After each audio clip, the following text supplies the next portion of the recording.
Bien, vamos a iniciar la presentación. Fíjense ustedes, ya deben de conocer este tipo de gráficos que representan la población durante la evolución en estos últimos años. Fíjense ustedes, en los años 1950 predominaba los niños, los adolescentes, la gente joven. Y eran muy pocos los adultos mayores. En el transcurso de todos estos años, hemos visto cómo se han ido ensanchando esta base, pero también progresivamente han ido creciendo los otros grupos poblacionales. Y estamos viendo, nosotros nos encontramos en este periodo, casi ya llegando al 2030, cómo, miren ustedes, se ha ensanchado la base para lo que son las poblaciones adultas y también ha crecido la población adulta mayor. Y actualmente nos estamos encontrando con una esperanza de vida que va por los 77 años. Quiere decir entonces que el promedio de vida es de 77 años en nuestro país. Bien, se espera que para el año 2050, miren ustedes la cantidad de adultos mayores que vamos a tener como grupo poblacional. Y eso es importante porque ustedes van a tener que prepararse para poder atender a este grupo de pacientes. Entonces, miren, ya la Organización Mundial de la Salud nos dijo, el número de personas mayores de 60 años, que es el adulto mayor, se va a duplicar hasta el año 2050. Pero miren lo importante, que el 80% de esas personas adultas mayores van a vivir en países como el nuestro. Y es una población que ya no es económicamente activa, es una población que tiene comorbilidad, es una población muchas veces frágil. Y miren lo que nos comenta el CEPAL respecto a cómo vamos a ver nosotros a los adultos mayores en América Latina. Y nosotros estamos por acá. Casi el 17% de la población ya va a ser adulta mayor. Miren, estamos ya por bordear los 119 millones, que es bastante población adulta mayor. Es decir, que hay que prepararnos para atender a este grupo poblacional. Es más, la Organización Mundial de la Salud también ha preparado un informe muy interesante sobre el envejecimiento y la salud, los factores que pueden afectar incluso la atención. Y hablan de determinantes sociales que tienen que ver más con políticas digamos, de salud pública, más que con la atención individualizada. Pero nosotros en el país tenemos una norma técnica de salud que tiene que ver, digamos, por el cuidado integral de la salud de las personas adultas mayores. Y nos dicen incluso cómo debe hacerse la valoración, cómo debe ser una historia clínica para el paciente adulto mayor. Es así que entramos entonces a definiciones como es el envejecimiento. El envejecimiento, Richard Miller nos dice, es un proceso en el cual los adultos que son sanos van a presentar signos de fragilidad. Ya vamos a ver en un momento a qué nos referimos. Que los vuelve vulnerables frente a cualquier agresión, que puede ser una enfermedad, a lo mejor un accidente, una fractura, etc. Y eso los lleva rápidamente al fallecimiento. Entonces, todos los adultos mayores somos distintos. Va a depender de cómo se ha cuidado previamente, ¿no? Hay adultos mayores que, bueno, realizan todas sus actividades, pero hay adultos mayores con discapacidad que requieren de la ayuda de otras personas para poder integrarse a las actividades diarias de la vida. Muy importante entonces saber diferenciarlos para poder hacer la historia clínica que corresponde. Es importante que ustedes recuerden que existen enfermedades crónicas prevalentes que van a impactar en la calidad de vida del adulto mayor. Y yo les recomiendo acá tomar nota, por favor, cuáles son esas enfermedades crónicas prevalentes. Uno, las enfermedades cardiovasculares. Esas enfermedades son un factor significativo, no solo de morbilidad, o sea, de enfermedad, sino también de mortalidad en esta población adulta mayor. Por otro lado, tenemos las enfermedades neurodegenerativas. Por ejemplo, la demencia. Por ejemplo, el Alzheimer. Enfermedades que son un desafío creciente en la vejez. Y a mayor población, mayor riesgo de encontrar este tipo de enfermedades que realmente discapacitan a la persona adulta mayor. También tenemos las enfermedades que tienen que ver con aparato locomotor. ¿Cuáles son esas? Enfermedades osteoarticulares, la artrosis, artritis, que van a afectar la movilidad. Y un paciente adulto mayor que no se mueva es un paciente que se vuelve dependiente y eso afecta la calidad de vida del adulto. Otras enfermedades que vamos a encontrar tienen que ver, por ejemplo, con la diabetes mellitus.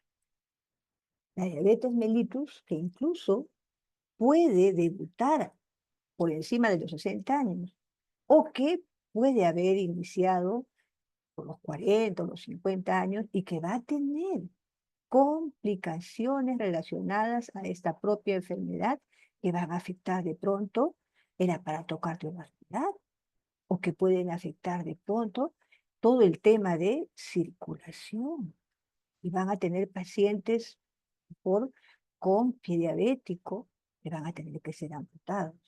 Entonces, como ven ustedes, enfermedades cardiovasculares, neurodegenerativas, osteoarticulares, endocrinas, fundamentalmente la diabetes, que van a afectar la calidad de vida del paciente adulto mayor.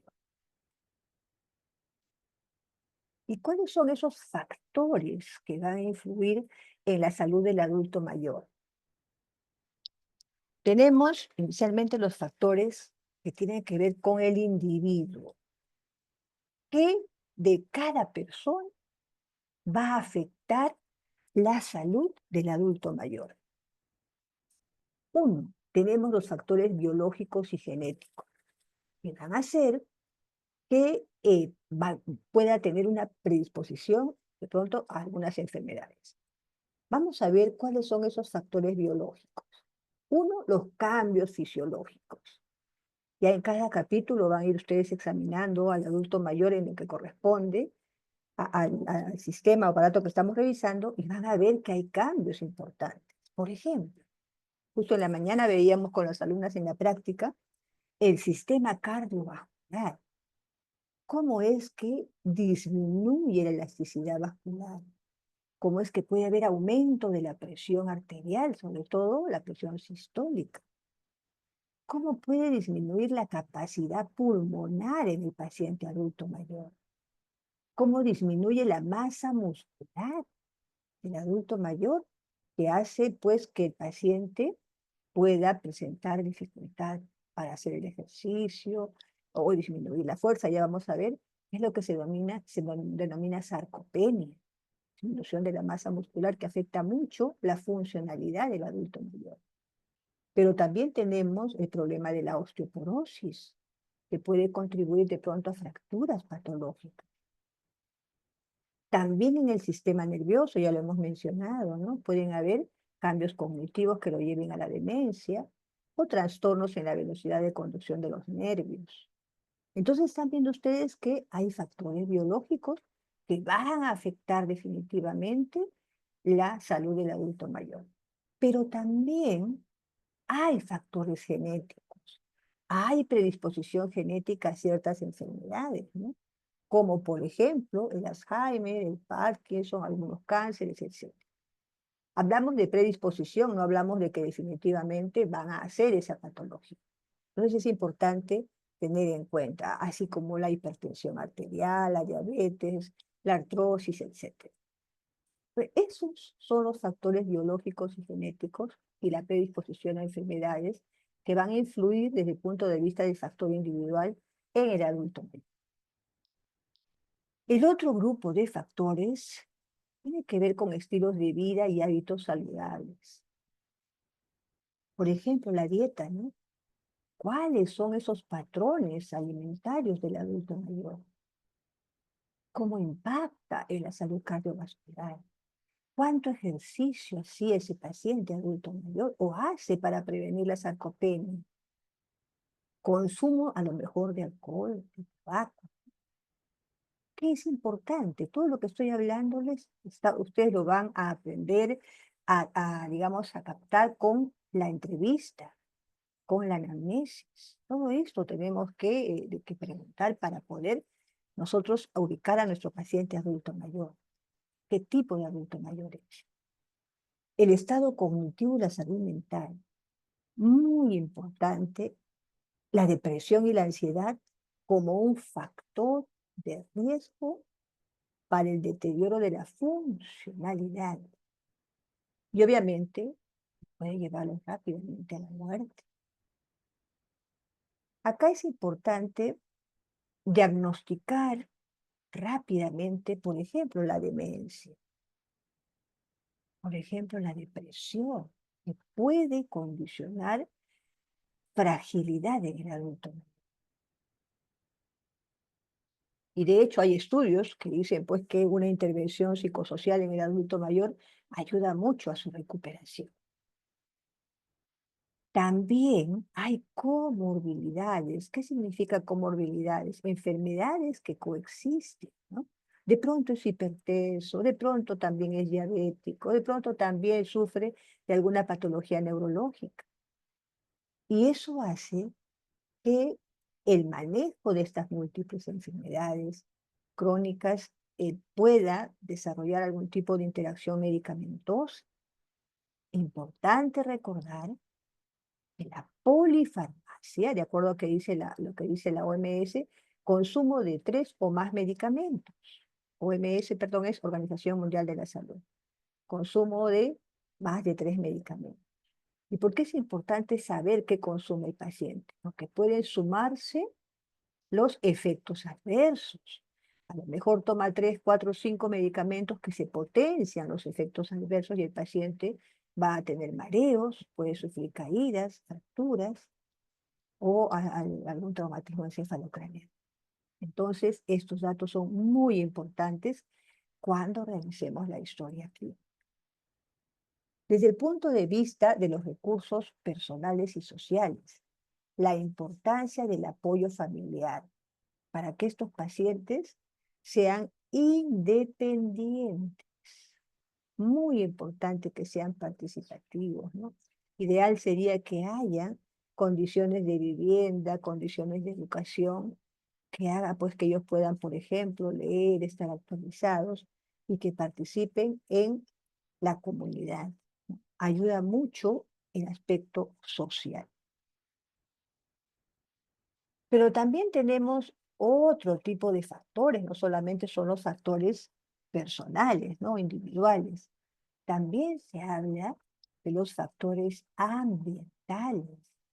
Miren qué importante, la calidad del aire y la salud respiratoria. ¿Qué será importante la calidad del aire? Ya ustedes saben, por la contaminación y porque digamos, deterioro de la calidad del aire puede condicionar exacerbaciones de la enfermedad pulmonar obstructiva crónica, que se denominan EPOC, o del asma en el paciente adulto mayor. Últimamente los incendios que se dieron en nuestra Amazonía, ¿no? Produjeron muchas hospitalizaciones relacionadas con esta alta contaminación. Y obviamente no es lo mismo tratar a una persona de 40 años o de 30 años con a lo mejor que ha salido de una de estas contaminaciones terribles de los incendios que a un adulto mayor que ya tiene cambios en el aparato respiratorio. Entonces va a ser mucho más difícil el poder compensar. El entorno físico y el riesgo de caídas, ¿no? Ustedes saben que es obligatorio que las calles tengan rampas, justamente para que puedan los pacientes desplazarse si tienen algún tipo de ayuda como bastón o silla de ruedas. Que la iluminación sea la más adecuada justamente para evitar accidentes, ¿no? En casa, evitar el uso de alfombras o a lo mejor adornos al centro de las habitaciones que pueden impactar negativamente en una caída en el adulto mayor. Los baños que deben de tener sujetadores para que estos pacientes puedan hacer sus necesidades o puedan hacerse la higiene para que lo hagan sin algún riesgo de caída. La seguridad alimentaria y nutrición, ¿no? Si desde el punto de vista económico no pueden conseguir los alimentos, o si desde el punto de vista de la discapacidad física no pueden de pronto prepararse los alimentos de manera balanceada, va a impactar en la desnutrición y en la sarcopenia. Entonces es un factor también importante. El entorno social y el aislamiento, ya lo hemos comentado, ¿no? Es un factor de riesgo para la depresión y esto el deterioro cognitivo y la mortalidad. A veces se dice, el paciente tiene demencia y no es demencia, es una depresión severa, ¿no? ¿Cómo podemos nosotros hablar solamente de la parte biológica cuando este aspecto que tiene que ver con el entorno social no se visualiza, no se trata de ayudar a resolver? Es malo aislar al adulto mayor. El adulto mayor debe participar, debe tener un entorno social activo. El clima y los eventos extremos. Miren, el cambio climático nos está llevando a, de pronto, olas de calor en diferentes países, ¿no? Y estas olas de calor justamente pueden producir patologías, ¿no? Que se conocen, por ejemplo, como el golpe de calor. El paciente puede tener a lo mejor confusión, a lo mejor lentitud para las respuestas, puede haber bradipsiquia, que es esa lentitud que les comento, y a veces están pensando que tiene una enfermedad cerebrovascular y el problema es un golpe de calor. Es importante tener en cuenta para hacer buenos diagnósticos y poder tratar a los pacientes a tiempo. El tema también del frío extremo. Hace poco, seguro ustedes han escuchado las noticias, como una profesora joven ha fallecido por este frío intenso, tratando de llegar a su escuela. Imagínense, un adulto mayor no hubiera soportado esa cantidad de horas expuesto a un clima tan extremadamente frío. Entonces, como ven, desde el punto de vista semiológico tenemos mucha información que recolectar para diagnosticar a nuestros pacientes adultos mayores. Y hemos mencionado la palabra fragilidad. ¿Y qué es la fragilidad? La fragilidad es un síndrome geriátrico en el cual vamos a encontrar un paciente que pierde peso, que se agota, que está débil, que es lento para caminar y que tiene baja actividad física. La fragilidad no es otra cosa entonces que es la acumulación de pérdidas a lo largo del tiempo. ¿Cómo se da digamos, acumulación de déficit? Vamos a ver. Ustedes se encuentran en esta parte de la balanza. Gente joven, con mucha vitalidad. La vitalidad no es otra cosa que la capacidad de respuesta. Ustedes tienen una buena reserva funcional. Frente a una neumonía, se van a recuperar rápidamente con el tratamiento, se van a incorporar a sus clases, y probablemente en 24 o 48 horas ya se sientan muy bien. El adulto mayor frágil ha perdido esa capacidad de respuesta. No tiene esa reserva funcional del joven como ustedes. Y eso tiene que ver con, lo habíamos mencionado, factores genéticos, factores ambientales y obviamente con los factores fisiológicos. Vamos deteriorándonos conforme envejecemos, vamos perdiendo capacidades de respuesta. Por ejemplo, nuestra capacidad funcional residual va a aumentar a expensas de un volumen activo respiratorio. Entonces tenemos espacios muertos que hacen que acumulemos más aire, atrapemos aire, pero no estamos realizando ese intercambio gaseoso adecuado. A eso se le llama la fragilidad, esa pérdida de la capacidad de respuesta, esa pérdida de la reserva funcional que nos hace vulnerables y que frente a cualquier estrés, una infección, a lo mejor un accidente, a lo mejor un infarto, ¿no? El riesgo de complicaciones es muy alto. Y este riesgo de complicaciones nos va a llevar a un declive progresivo de las funciones y terminamos falleciendo. Entonces, miren ustedes, recuerden esta balancita para que vean que en este extremo está la vitalidad con una buena capacidad de respuesta y en ese otro extremo está la fragilidad cuando ya no tiene esa reserva funcional ni esa capacidad de respuesta frente al estrés.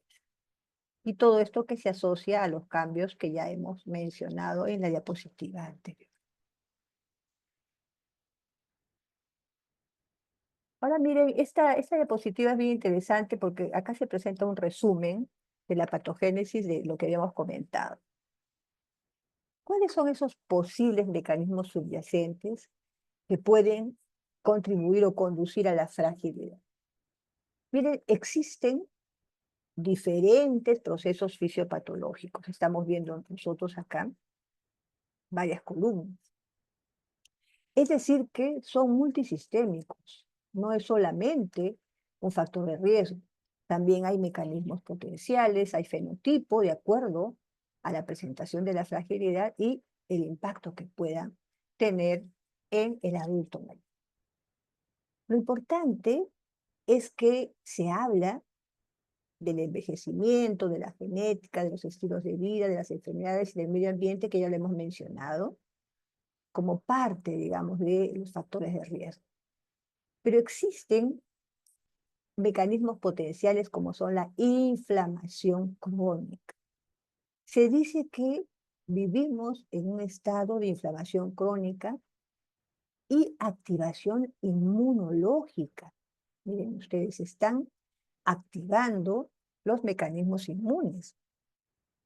Es probablemente, dice la teoría, que es probablemente esta inflamación crónica y esta activación inmune un mecanismo que puede contribuir a la fragilidad directa, a la sarcopenia, a la pérdida de la masa muscular.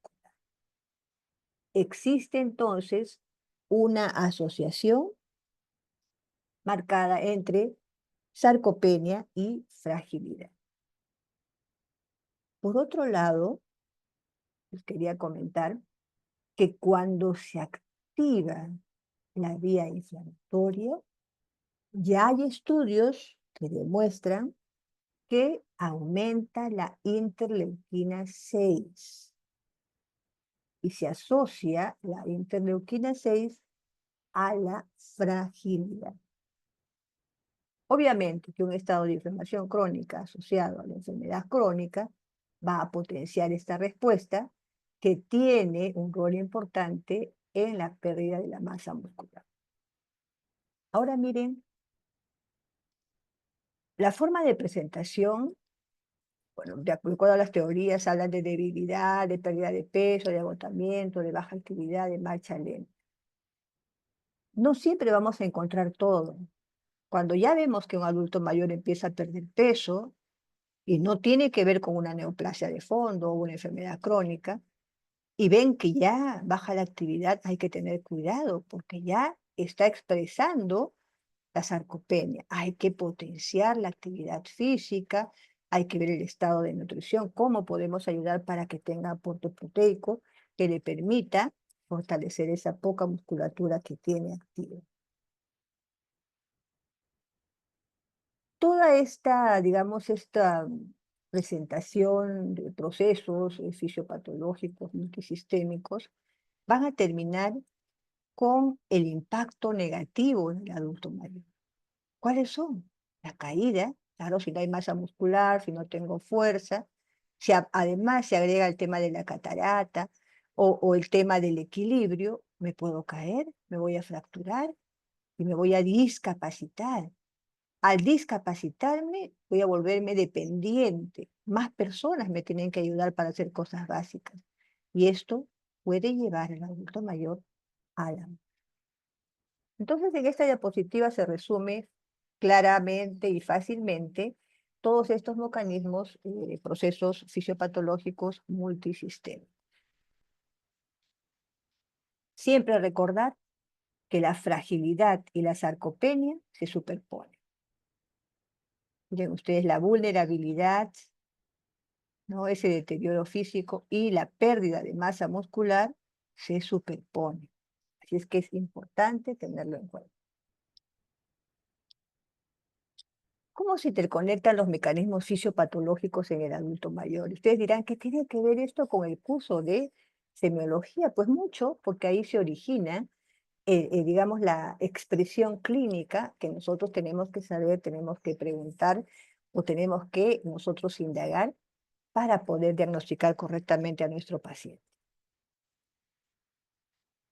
El primer mecanismo fisiopatológico que vamos a desarrollar es la inflamación crónica. Ya lo hemos mencionado, pero vamos a detallar un poquito más. Les sugiero que tomen apunte. Cuando hablamos de inflamación crónica, se ha ya revisado, se ha demostrado que va a incrementarse la interleuquina 6, ya lo mencionamos en la diapositiva anterior, pero también otro mediador importante como el factor de necrosis tumoral alfa, que ustedes ya lo conocen. El factor de necrosis tumoral alfa, la interleuquina 1 beta. Estos tres mediadores juegan un rol importantísimo en la inflamación crónica, que facilitan la sarcopenia, o sea, esa pérdida de la masa muscular, y que pueden llevar a resistencia a la insulina y a disfunción del endotelio. Ya ustedes conocen estos términos por fisiopatología. Entonces, un estado de inflamación crónica que se va a asociar a mecanismos de tipo neuroendocrino. Cuando hablamos de neuroendocrino estamos refiriéndonos a una disregulación del eje hipotálamo, hipófisis y glándula, que los va a llevar al aumento del cortisol. El cortisol es la hormona del estrés. Aumento del cortisol que va a impactar en la masa muscular y que va a impactar además en la función cognitiva. Por eso se detecta mucha demencia a esta edad. Vamos a hablar después de la sarcopenia, que es otro de los mecanismos fisiopatológicos. ¿Qué pasa a nivel mitocondrial? Va a haber también disfunción de la mitocondria. ¿Y eso qué significa? Va a haber dificultad para producir la energía celular. Por eso va a debilitarse el adulto mayor, porque hay disfunción mitocondrial. Y va a haber daño oxidativo. Y acuérdense que nosotros producimos ATP, ¿cierto? ATP, que es la energía. Si no producimos, si hay disfunción mitocondrial, no vamos a producir, digamos, suficiente ATP.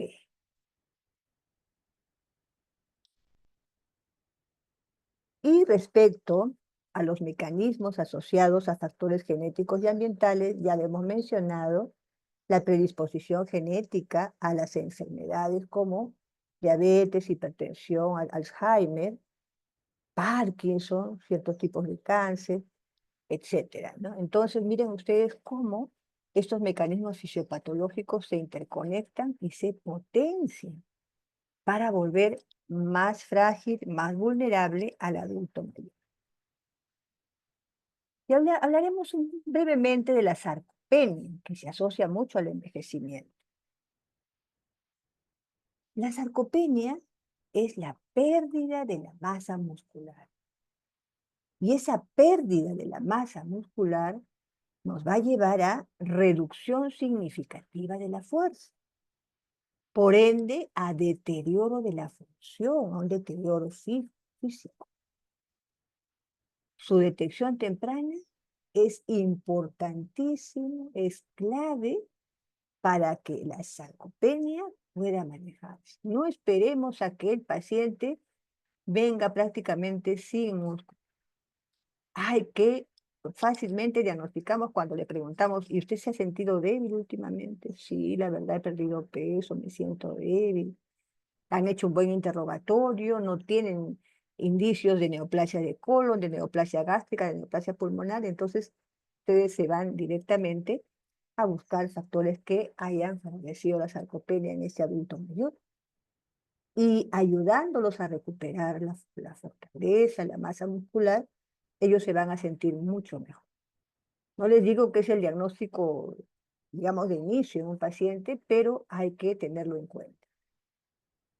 Porque cuando hay sarcopenia, hay mayor riesgo de caídas, mayor riesgo de discapacidad y obviamente de hospitalización y de mortalidad. Todas las personas adultas mayores, hemos dicho, son diferentes. Y las pacientes adultos mayores o personas adultas mayores se clasifican en los siguientes tipos. Tenemos el adulto mayor sano, el adulto mayor enfermo, el adulto mayor frágil y el adulto mayor geriátrico. El adulto mayor sano es aquel que representa su edad cronológica y que realiza las actividades, digamos, de rutina.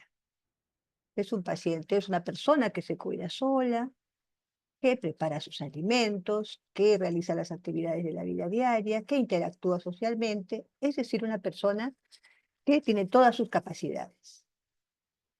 El adulto mayor enfermo es aquel adulto mayor que por un episodio de alguna enfermedad puede ser tratado, por ejemplo, por el especialista en corazón, el cardiólogo, o el neumólogo, o el infectólogo, se recupera y nuevamente se incorpora a las actividades de su vida diaria. Es un paciente que puede tener una enfermedad, pero que no es discapacitado. ¿Ya? Ese es el adulto enfermo. Miren, son personas que van a incorporarse siempre a sus actividades de la vida diaria. Pero existe el otro grupo que son los adultos mayores frágiles.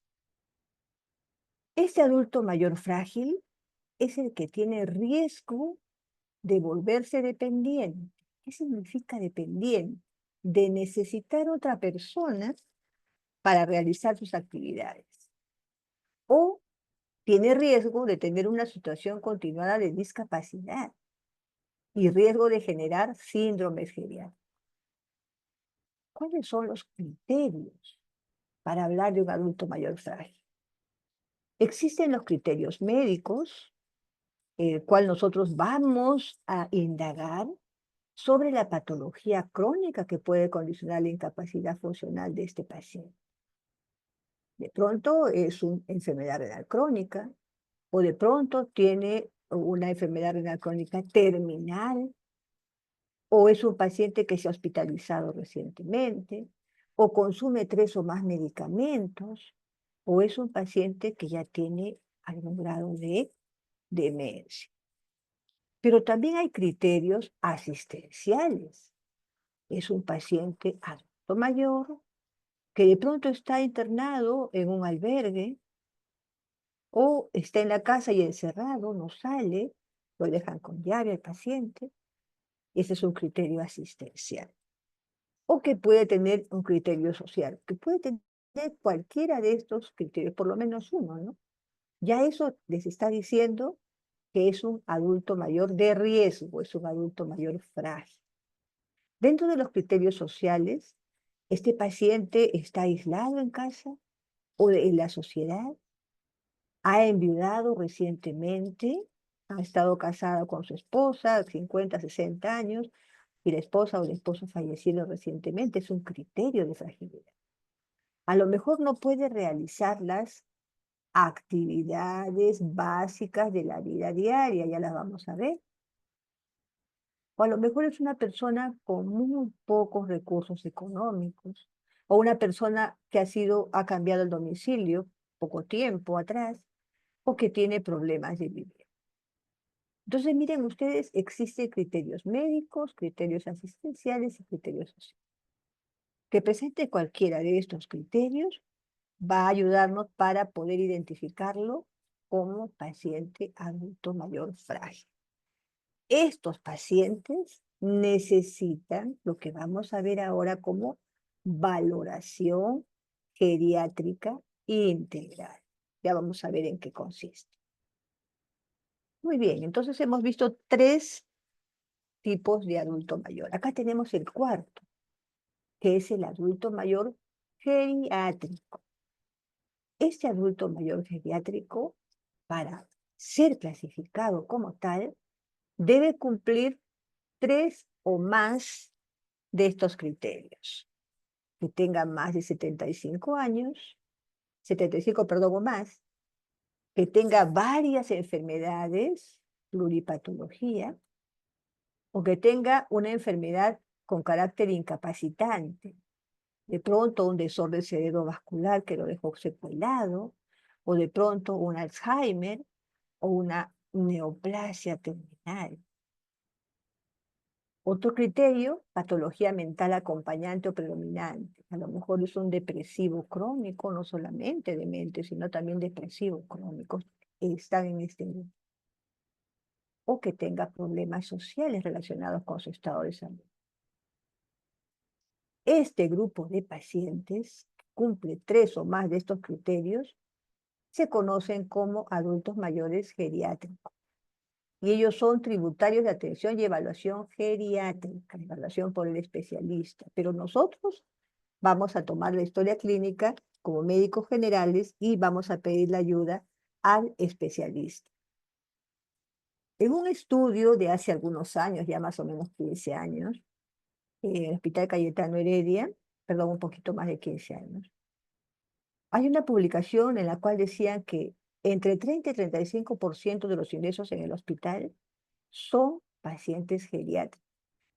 Yo diría que no he hecho todavía no me dio la estadística, pero hemos estado viendo, por ejemplo, en una visita que hemos hecho con los alumnos, que más del 50% de las camas de un servicio de medicina son ocupadas por adultos mayores con probablemente 3 o más de los criterios mencionados. ¿Cómo realizamos la historia clínica del adulto mayor ahora que ya hemos revisado un poco de el envejecimiento, los factores que afectan, la importancia de diagnosticar la sarcopenia y la fragilidad? Miren, nosotros tenemos una norma, ya les presenté en una de las diapositivas, en la cual se está hablando de la obligatoriedad de hacer la valoración geriátrica integral. ¿Y qué es la valoración geriátrica integral? No solamente es evaluar el aspecto biológico, o sea, ¿ah? En la primera parte de la valoración geriátrica integral hacemos la evaluación clínica, que es lo que ustedes están aprendiendo, ¿no? Hacer nuestra historia clínica, hacer una evaluación detallada de la salud física y médica. Pero la valoración geriátrica integral no es solo evaluación clínica. También hay una evaluación funcional. Atentos y ojo, la evaluación funcional nos va a permitir identificar a nuestro paciente como independiente o dependiente para realizar actividades de la vida diaria. Pero no solo son estas 2 evaluaciones. También la valoración geriátrica integral incluye la evaluación mental. ¿Cómo están las funciones cognitivas y cómo están las funciones emocionales? Pero no termina ahí. también debemos hacer una evaluación social. ¿Ya? ¿Cómo está el apoyo social y las condiciones de vida de ese paciente adulto mayor? Quiere decir entonces que la valoración geriátrica integral es un proceso diagnóstico multidimensional e interdisciplinario. ¿Qué significa? Vamos a trabajar evaluación clínica, evaluación funcional, evaluación mental, evaluación social, y va a ser un grupo de interdisciplinario, no solamente médico, enfermera, asistente social, odontólogo, tecnólogo, técnico, etc. ¿Para qué nos dice la norma realizar una valoración geriátrica integral? Habíamos dicho que esto se debe de realizar obligatoriamente en el paciente frágil, adulto mayor frágil, y obviamente también el geriátrico. ¿Cuál es el objetivo de realizar esta valoración geriátrica integral? El plan de tratamiento global. ¿Cómo voy a tratar a este paciente? No solamente desde el punto de vista clínico, sino de todo, digamos, la evaluación holística como persona. ¿En qué consiste la valoración clínica? Lo que ustedes están haciendo ahora. La valoración biomédica tradicional con la ectoscopía, con la anamnesis, con el examen físico, con el diagnóstico y el plan de trabajo. Pero ¿qué es diferente en el adulto mayor? ¿Qué es diferente en el adulto mayor? Que debemos tener en cuenta, no sé qué ha pasado, por qué se activa, a ver, que debemos tener en cuenta lo siguiente. Hay peculiaridades que ustedes van a tener que, digamos, considerar. Primero, van a tener dificultades en la comunicación. Por ello, debemos realizar una anamnesis o mixta o a lo mejor indirecta. Nosotros debemos de realizar un interrogatorio activo. Ya ustedes les están enseñando cómo tomar la información. Hay que preguntar. Si ellos no refieren, no vamos a asumir que no existe. Por ejemplo, el tema de las molestias para orinar. Un adulto mayor de 70 años que viene a lo mejor por un problema respiratorio, digestivo, pero no les dice que tiene problemas para orinar, no les dice que tiene que pujar para orinar, no les dice que se levante en las noches para orinar. Ustedes tienen que preguntar en función del tipo de paciente por otros síntomas y signos. Ustedes para eso tienen una plantilla de la historia clínica donde dice ampliación de la anamnesis. Para eso está. Nunca considerar que un síntoma que el paciente no refiere no existe. Y hay adultos mayores que no les hablan de los problemas prostáticos y son frecuentes. Y a lo mejor ahí está el origen de las infecciones, ahí está el origen de la enfermedad renal, ahí está el origen de pronto de otro tipo de manifestaciones como por ejemplo incontinencia. Y hay que evaluar cómo afecta la función de cada síntoma al adulto mayor. También les pueden dar múltiples quejas inespecíficas e inconexas. ¿Qué significa? Que no tenga relación con el cuadro actual que ustedes están, digamos, examinando o preguntando, ¿no? Esto significa que debe tener más patologías. Al inicio nos van a enseñar, y también les enseño siempre a hacer unidad clínica, pero llega un momento en el cual ya no pueden hacer unidad clínica. Ustedes quieren centrarse en un solo diagnóstico y es difícil, porque el paciente puede tener comorbilidad, puede tener más de una patología. Siempre hay que preguntar por problemas urinarios, problemas fecales y si hay incontinencia urinario fecal. A veces por vergüenza no lo mencionan, pero siempre hay que interrogar al respecto. Preguntar por los medicamentos y lo más importante, yo diría, que les muestren los medicamentos que utilizan o la receta, porque de pronto ahí está el problema de la somnolencia, ahí está el problema del estreñimiento. Siempre los hábitos tóxicos, ¿no? El café, el tabaco, el alcohol. Y hacer una valoración nutricional sencilla. De pronto todo el problema tiene que ver con un aspecto nutricional por abandono social. Ustedes están pensando en neoplasia y el tema va por otro lado, ¿no? Va por el tema de la nutrición. El ritmo con el cual ustedes interrogan al paciente puede ser un ritmo más lento. A mayor edad puede haber problemas en el lenguaje, puede ser que se olviden, puede ser que el paciente tenga alteraciones o déficits sensoriales, no escuchan o no ven. Cuando el paciente se queda callado, quédese ahí un ratito hasta que el paciente recuerde. Así es que hay que tener en cuenta también esta forma en la cual ellos dan la información.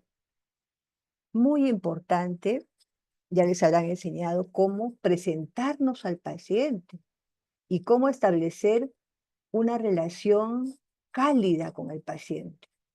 A ellos también, en el adulto mayor, hay que preservar su dignidad. Hay que reconocer que también ellos tienen temor y están ansiosos porque están en un ambiente diferente. No cortarle cuando el paciente está hablando, ¿no? No hay que interrumpirlo, hay que ser pacientes y esperar, darle tiempo para que pueda responder. Muy importante, yo les diría, hay que darle la mano. O si el paciente lo permite, tocarle el hombro. A raíz de la pandemia después nos prohibieron, nos dijeron no, que no dar la mano, etcétera, pero podemos lavarnos las manos. Hay que saludarlo de forma cálida y no empezar con un interrogatorio, como le decía a las alumnas, policial, ¿no? Hay que tener mucho tino con ellos. Y la comunicación no verbal, el poder que se den cuenta de nuestra actitud y se sientan acompañados, sientan que tenemos interés, no como pacientes, sino como personas. También es importante que nuestra entrevista va a tener que dirigirse, algunas veces se van por las ramas, hay que volverlos a llevar al tema central y reiterarle los mensajes. Entonces, son peculiaridades de este grupo poblacional que debemos de aprender, tener mucha más paciencia para hacer una buena historia clínica. En cuanto al examen físico, debe ser exhaustivo, porque el adulto mayor como el niño, el paciente pediátrico, a veces no focaliza. ¿Qué significa focalizar? Focalizar significa, por ejemplo, que tengo tos, tengo expectoración y se limita todo al aparato respiratorio. En cambio, estos pacientes pueden tener fiebre, pueden estar deshidratados y pueden tener incluso tos, pero no tienen expectoración. Pero pueden tener de pronto pérdida de peso, pueden tener de pronto náuseas, vómitos o tener un síndrome confusional o estar completamente deshidratado. Entonces, no focalizan los síntomas, pueden presentarse de manera, digamos, mucho más genérico los síntomas. Tenemos que medir los parámetros antropométricos para determinar el estado de nutrición, tenemos que ver cómo está el estado de hidratación. La boca es importante, ¿no? Hay que examinarlos conforme estamos aprendiendo a hacerlo, pero hay que incidir cómo está. Hay heridas en la boca, hay úlceras, tiene los dientes completos, le faltan piezas, a lo mejor por eso no come, porque no le están dando una dieta apropiada. Escucha, visualiza bien, o hay problemas con los órganos de los sentidos. Ahorita vamos a hablar del ortostatismo en la siguiente diapositiva, cómo está la piel y las mucosas. La piel tiene ciertas características, ¿no? Pierde elasticidad, pierde turgencia, se vuelve más rugosa, más áspera. Cómo están las mucosas, pálidas, cianóticas. Hay que valorar mucho el aparato locomotor porque justamente para que pueda él ser independiente tiene que desplazarse, ¿no? Hay que valorar el pie. A veces no colaboran para que se pueda valorar el pie por vergüenza, ¿no? Pero hay que convencerlos para valorar el pie porque de pronto ahí tenemos algún problema circulatorio y hay una insuficiencia vascular arterial. Entonces hay que ver si está tibio, si está de color rosado, o está pálido, o está cianótico. Pueden haber soplos cardíacos, es frecuente en el adulto mayor por arteriosclerosis, aortoesclerosis sobre todo. Pueden haber algunos ruiditos pulmonares como los crepitantes por fibrosis. Hay que valorar neurológicamente, hay que valorar la movilidad. Entonces, como vemos, ustedes todo esto lo van a hacer. Estamos destacando aquello que no debemos de olvidar. ¿A qué se denomina hipotensión ortostática? Miren ustedes, vamos a medir la presión. De pronto el paciente está echadito en su cama o está sentado, medimos la presión.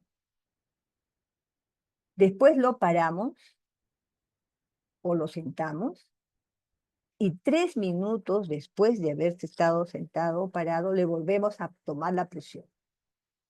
Si cae la presión sistólica a 20 o más, o cae la presión diastólica a 10 o más milímetros de mercurio, estamos hablando de hipotensión ortostática.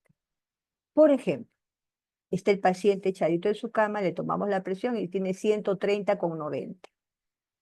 Pero lo sentamos y 3 minutos después encontramos 100,60.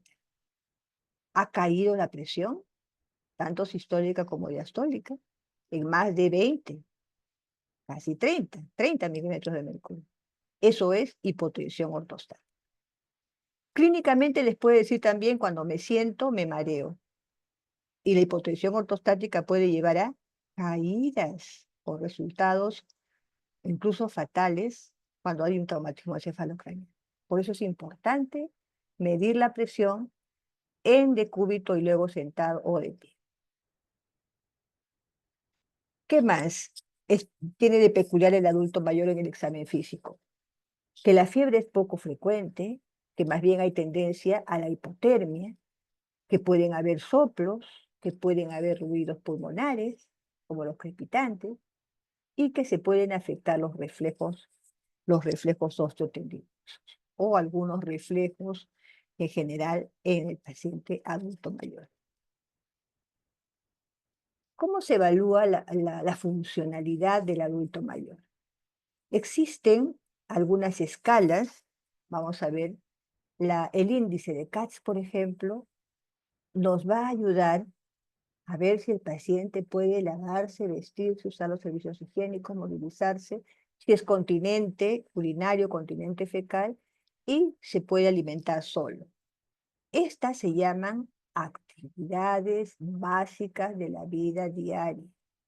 Esta escala del índice de Katz ayuda mucho para determinar entonces funcionalidad. Y se usa así, miren ustedes. El índice de Katz nos va a medir si el paciente es dependiente o independiente. Ya están los criterios que se evalúan. Si es completamente independiente, o sea, si se lava, se viste, usa los servicios higiénicos, se moviliza, si no tiene incontinencia, si se alimenta solo, es independiente. Ese es el diagnóstico funcional. Pero de pronto tiene todas dependientes. No se lava solo, no se viste solo, etc. Esto es dependiente total. O dependiente parcial. Si uno o más de estos criterios no los puede realizar. Entonces tenemos independiente, dependiente total o dependiente parcial. Existe otra evaluación que es las actividades instrumentadas de la vida diaria. Estas son las primeras que se pierden y las últimas que se recuperan.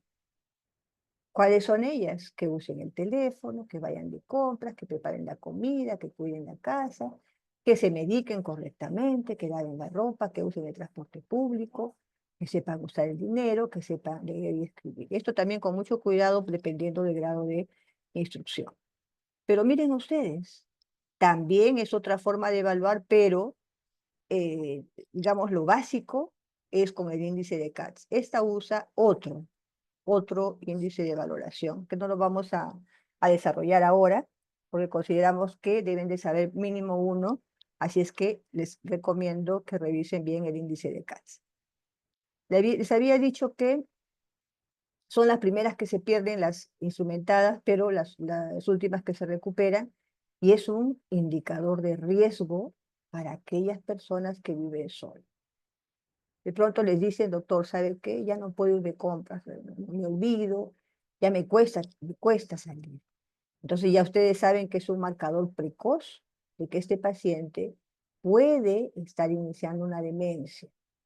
Les ayuda mucho para poder ayudar a este paciente, a la familia, para insertarlo a lo mejor en un albergue o con personas que lo puedan ayudar y tener una valoración neurológica, digamos, frecuente. La tercera valoración que nos exige la valoración geriátrica integral es la valoración mental y la evaluación cognitiva. Es muy frecuente el deterioro cognitivo.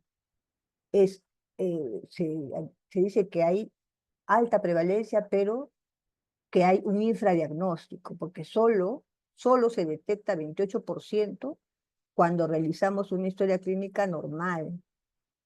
Por eso es importante hacer la valoración mental, ya les voy a enseñar con qué instrumento. El deterioro cognitivo puede originar complicaciones e incapacidad y genera también importantes problemáticas sociales.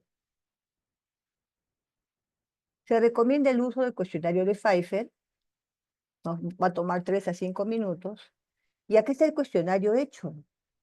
Lo único que tenemos que hacer es preguntar nosotros al paciente.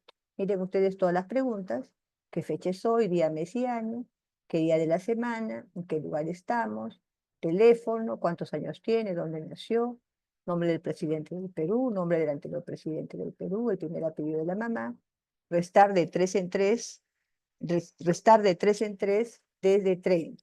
Entonces vamos a ver que la valoración cognitiva nos puede arrojar diferentes valores. Si es normal el paciente, puede tener 0 a 2 errores. Si hay deterioro cognitivo leve, 3 a 4 errores. Si hay deterioro cognitivo moderado, 5 a 7 errores. Y si hay deterioro cognitivo severo, 8 a 10 errores. Vamos a ver. Este paciente ha respondido estas preguntas, pero acá no ha respondido estas 3 últimas preguntas. Miren ustedes, hemos puntuado 1 en cada error. Acá hay en total 3 errores. Significa que el paciente tiene un deterioro cognitivo leve. Miren qué fácil.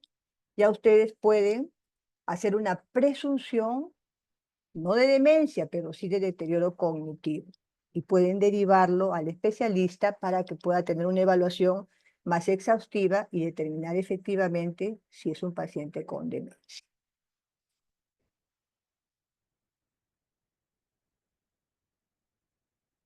También hay que realizar la valoración mental y evaluación afectiva. Muy importante el detectar la presencia de pacientes con depresión, porque es prevalente, hay mucha depresión en el adulto mayor que puede llevar a mortalidad, que les va digamos, a facilitar deterioro físico, cognitivo, funcional y social. Tenemos la escala abreviada de Savage. Esta escala ya viene así. ¿Está satisfecho con su vida? No. ¿Se siente indefenso, impotente? Sí. ¿Tiene problemas de memoria? Sí. ¿Siente desgano? Sí. Ya viene la plantilla con las respuestas.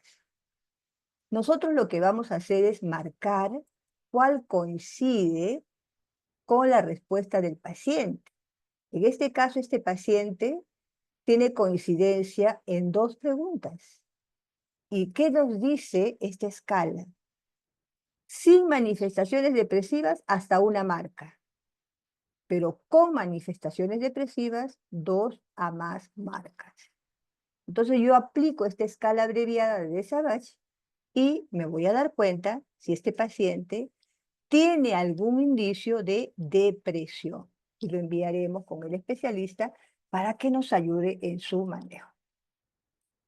Y por último, la valoración social.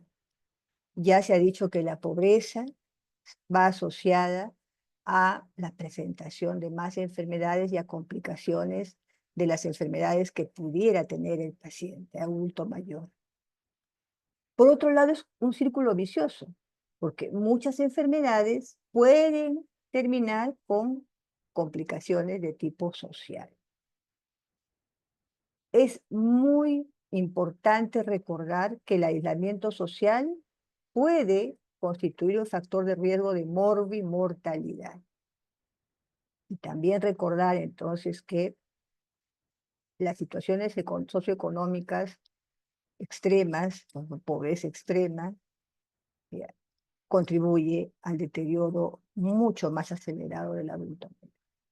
Entonces, el médico debería saber orientar las preguntas en relación a la situación familiar, a la presencia del cuidador, las características de la vivienda, todo eso que están aprendiendo ustedes a preguntar para poder darnos cuenta si es un paciente que va a necesitar apoyo social.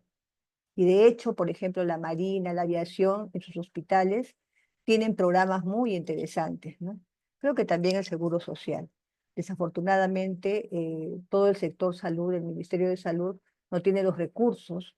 Se ha hecho un intento, las normas que han sacado para que por lo menos en el primer nivel se pueda trabajar bien esta valoración geriátrica integral. A lo mejor en algún momento podemos llegar a ayudar desde este punto de vista, ¿no? Que es un poco más complicado. Y para finalizar, ustedes saben que los síndromes son un conjunto de síntomas y signos, ¿no? Tenemos, por ejemplo, el síndrome anémico, el síndrome edematoso, pero también existen los denominados síndromes geriátricos. Miren ustedes, van a encontrar en la literatura deterioro cognitivo, demencia, trastornos del ánimo, depresión, trastornos del sueño, insomnio, la inmovilidad por encamamiento. Por eso el paciente adulto mayor no debe estar en reposo absoluto, salvo que tenga alguna indicación, como una hemorragia cerebral.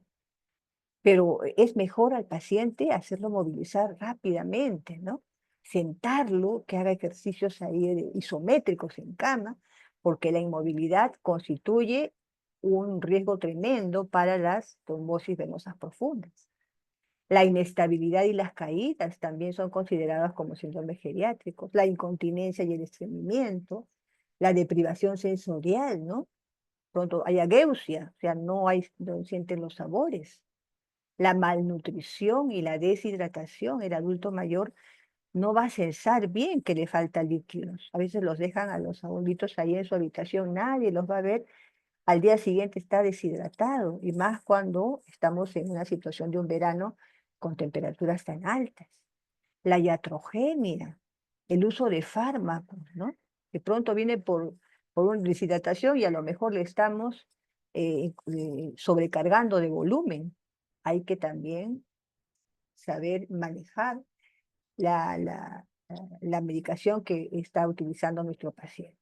Pueden haber disfunciones sexuales, por supuesto, van a haber como en cualquier persona, y también estados de inmunodeficiencia. Como ven, entonces, tenemos síndromes bastante frecuentes que a veces no los vamos a detectar si no hacemos un interrogatorio exhaustivo. Muy bien, entonces, en relación, eso es lo que queríamos comentarles respecto a la historia clínica del paciente adulto mayor. Como ven, no son, digamos, diferentes a lo que ustedes están haciendo, pero sí hay acuciosidad, hay minuciosidad en poder no solamente realizar la evaluación física, biológica, sino ir agregando el tema de la funcionalidad del paciente, el tema del aspecto cognitivo y también todo lo que tiene que ver con el aspecto social. Muy bien, alumnos, ¿alguna pregunta? A ver, ¿alguna pregunta? Adrián, Adrián Mostacero, ¿alguna pregunta? Doctora, todo claro. Muy bien, Camila Leiva, Camila Leiva. Hola Camila, ¿no está Camila Leiva? Va. Jesús Apaza, Jesús Apaza. Todo claro, doctora. Muy bien, ok. Como no hay ninguna pregunta, bueno, yo les voy adelantando ya. Ahí vamos a... Muy bien, vamos a... Ahora un ratito ya.